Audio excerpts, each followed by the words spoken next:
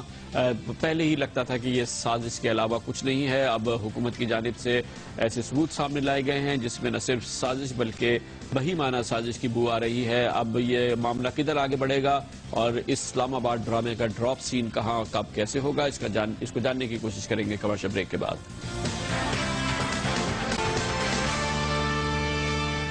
اسلام آباد میں 5.5 گھنٹے طویل ڈرامے کے مرکزی کردار سکندر ملک سے پولیس کی تفتیش جاری ہے. اس سلسلے میں تازہ ترین معلومات کے مطابق یہ کہا گیا ہے کہ ملزم سکندر کے تعلقات دراصل لشکر طیبہ سے تھے، جماعت الدعوہ سے تھے، اور 1990 میں وہ باقاعدہ طور پر لشکر طیبہ کے ساتھ منسلک رہا ہے. اب سے تھوڑی دیر قبل لشکر طیبہ اور جماعت الدعوہ کی جانب سے اس الزام کی سختی سے تردید کی گئی ہے.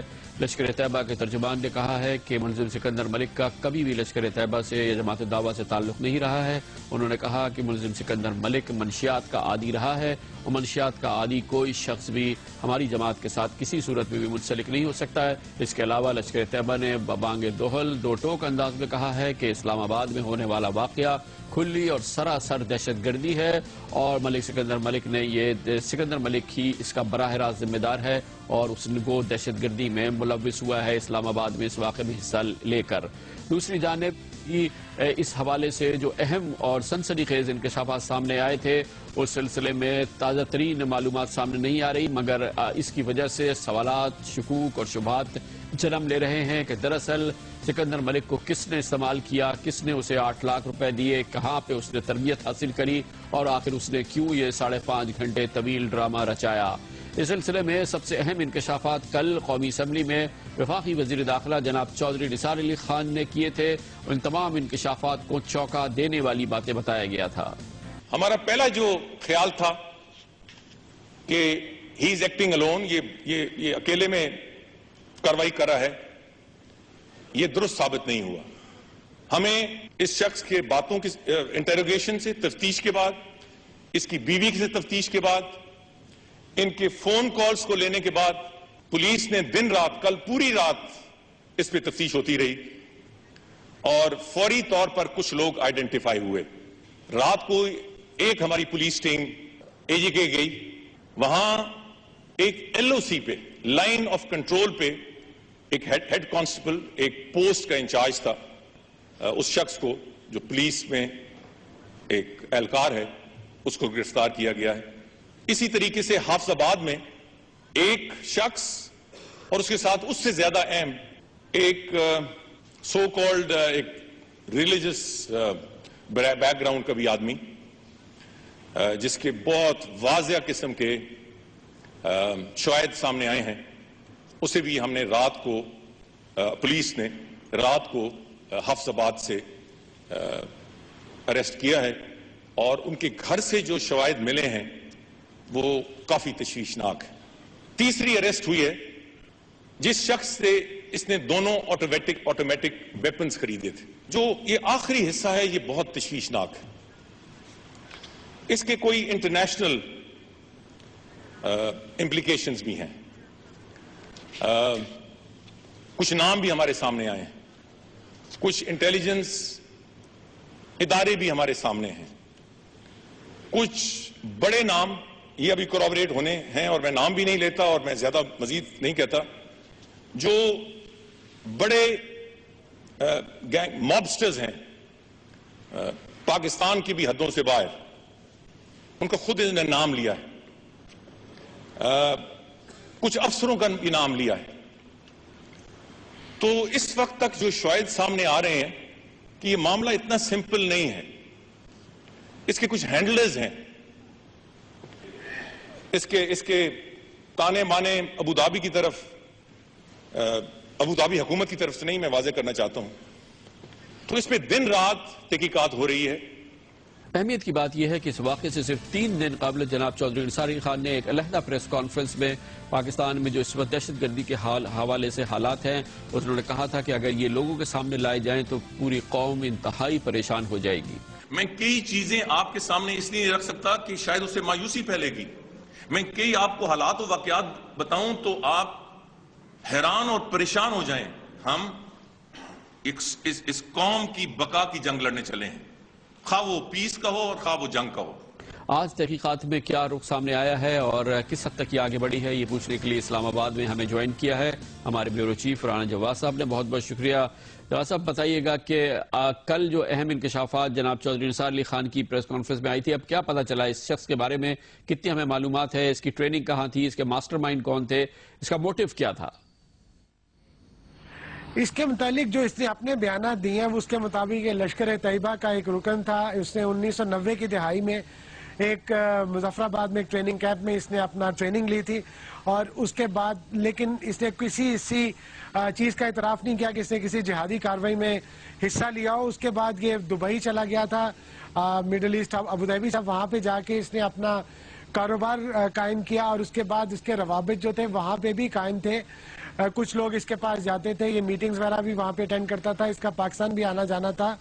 اس کے بعد یہ چند سال پہلے جب واپس آیا پاکستان تو اس کے بعد یہ وہاں پہ اس کے کوئی حالات خراب ہو گئے، اس کے اوپر کوئی میرا خیال ہے مشکوک قرار دیا گیا تھا اس کو. جب یہ پاکستان آیا تو یہاں پہ آ کے اس کے کوئی روابط جو تھے، تنظیم تو چونکہ ختم ہو چکی تھی 2001 کے بعد، اس تنظیم کا پاکستان میں وجود نہیں رہا، کالعدم ہو چکی ہے.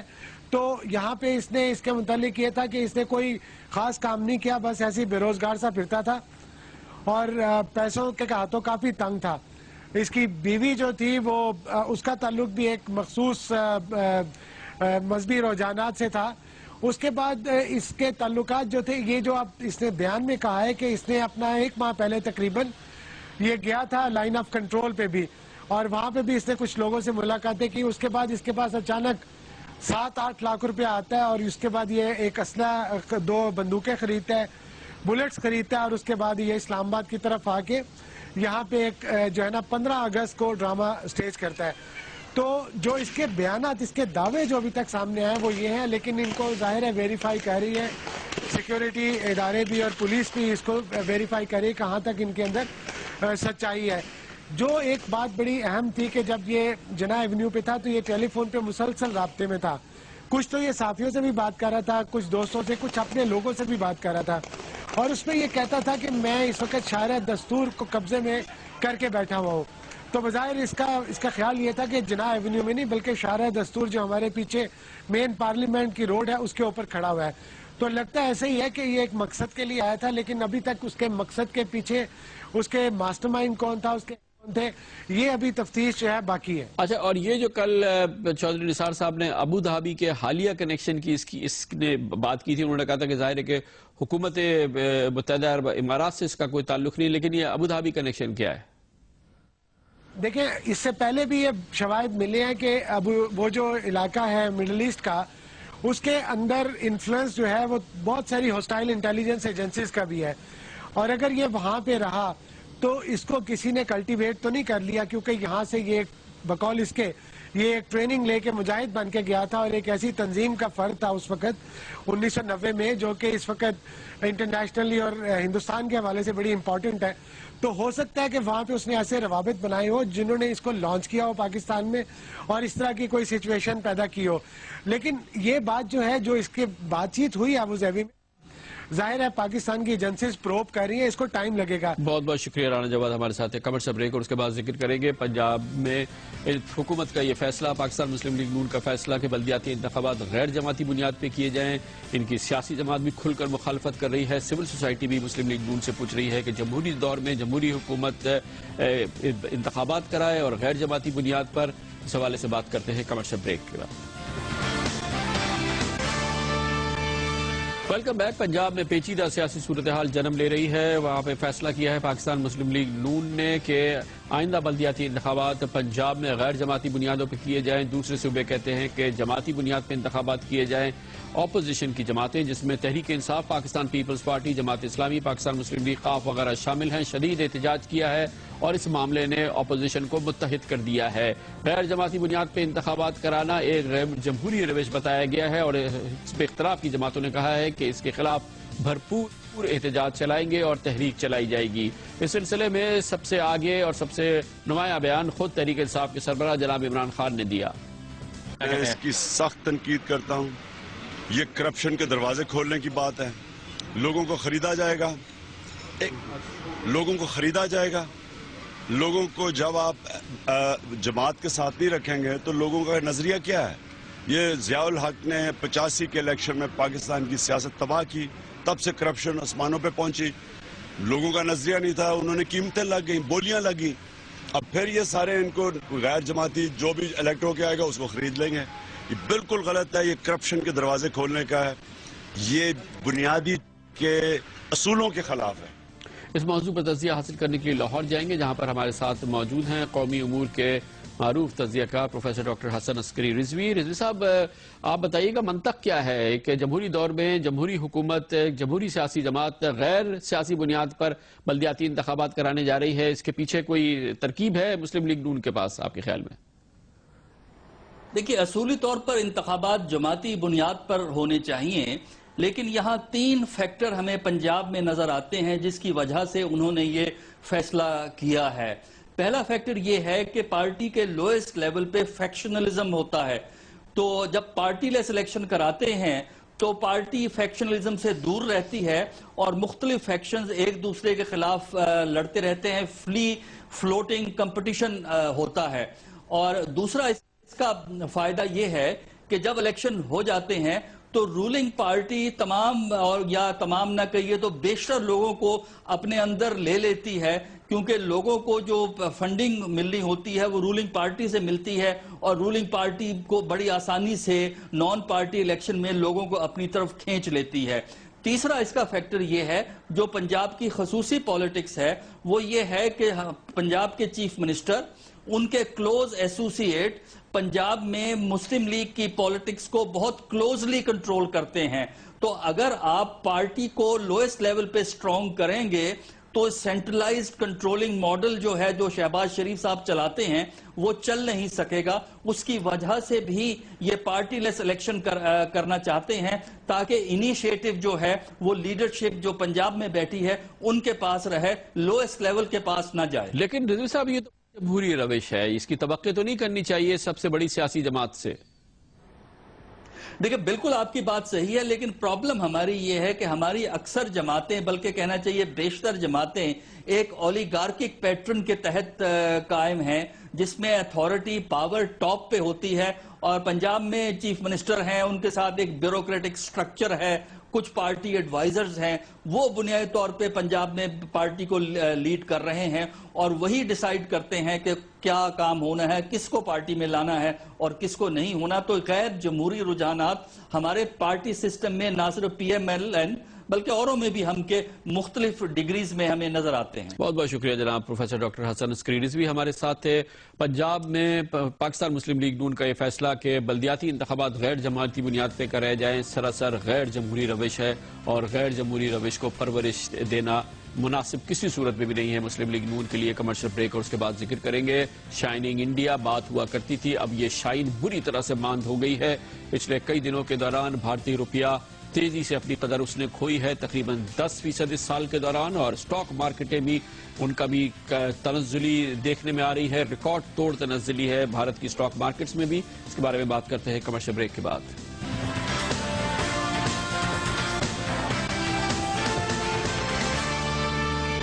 شائننگ انڈیا یہ تاثر ہوا کرتا تھا، مگر اس سال کے دوران یہ شائن بری طرح سے زائل ہو چکی ہے. اب یہ شائن ماند پڑ چکی ہے.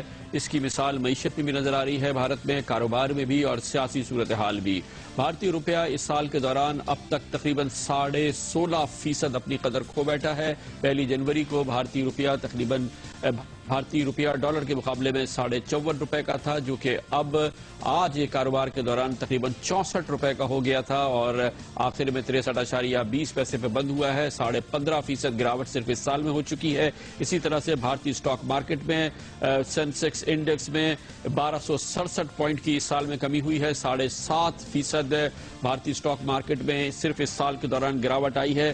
22 مئی سے اب تک تقریباً $10 ارب کا غیر ملکی سرمایہ بھارت سے نکل چکا ہے اور مجموعی صورتحال جاری خسارے کے حوالے سے بھی تیزی سے خراب ہوئی ہے، جس کی وجہ سے بھارت میں بے روزگاری میں بھی شدید اضافہ ہوا ہے۔ بھارت کی کریڈٹ ریٹنگ کو بھی کم کیا جا رہا ہے۔ دوسری جانب بھارت میں عدم تحفظ اور سیاسی عدم توازن پیدا ہو رہا ہے، جس کی وجہ انتخابات ہے۔ انتخابات کے حوالے سے بھارت میں یہ خدشہ عام ہے، خاص طور پہ اقلیتوں میں، مسلمانوں میں بھی، کہ اگر آئندہ انتخابات میں بی جے پی کامیاب ہوتی ہے تو بھارت میں انتہا پسندی اور عدم رواداری میں شدید پرابلمز آئیں گے اور مسلمانوں کو اور دوسری اقلیتوں کے لیے آئندہ آنے والا اس سال اچھے نہیں ہوں گے، نہ ہی اقلیتوں کے لیے، مسلمانوں کے لیے، بھارت کی مجموعی تاثر کے لیے، کاروبار کے لیے اور معیشت کے لیے۔ اسی لیے کہا جا رہا ہے، اور نہ صرف یہ کہ بین الاقوامی میڈیا بلکہ بھارتی میڈیا بھی کہہ رہا ہے کہ اب شائننگ انڈیا والی بات فی الحال ختم ہو گئی ہے۔ اس کے ساتھ ہی ہمارے آج کے پروگرام کا اختتام ہوتا ہے۔ کل آپ سے پھر ملاقات ہوگی۔ کل تک کے لیے کامران خان کو اجازت۔ اللہ حافظ و ناصر۔